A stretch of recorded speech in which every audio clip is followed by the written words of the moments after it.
Brahmacharya is one of the key elements of the yoga philosophy. Some think of Brahmacharya as a life without sex, others see it as a general attitude towards life. Let's begin by exploring Brahmacharya as one of the aspects of yoga. The path of yoga was codified over 2,000 years ago by the yogi and scholar Patanjali. He expressed yoga as having 8 aspects or limbs, like the branches of a tree.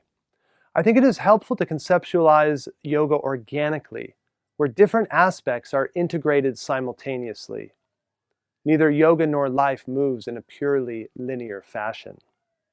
The first 2 limbs of the tree of yoga are known as the yamas and the niyamas. I would define the yamas as moral and ethical principles, and the niyamas as disciplines and conduct. Brahmacharya is one of the 5 yamas. Literally speaking, Brahmacharya means the conduct, charya, that leads to Brahma, which is, in the yoga philosophy, the experience of the ultimate reality. Buddhism would call this reality nirvana. In Christianity, the term the kingdom of heaven within is used. Different names, all expressing the same river.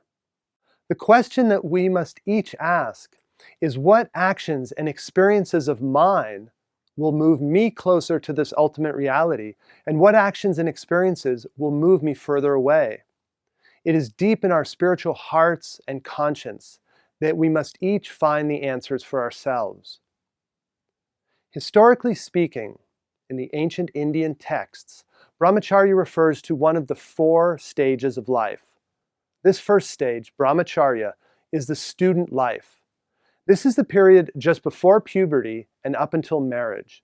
It is characterized by spiritual and secular study and strict adherence to the yamas: non-violence, truthfulness, non-stealing, non-receiving of gifts, and strict sexual celibacy. In the yamas, this celibacy is also referred to as Brahmacharya. So the word Brahmacharya refers to both a stage of life and sexual abstinence. In monastic traditions, both Eastern and Western, celibacy, or abstinence from sexual relations, is considered one of the foundations of the spiritual life. While this is often a lifelong practice, limited periods of abstinence are also an integral part of many spiritual traditions. The basic idea of sexual abstinence is that the same energy that fuels our sexuality, including our sexual thoughts and emotions, also fuels our spiritual quest. It's the same basic energy. This energy is the creative force of the universe.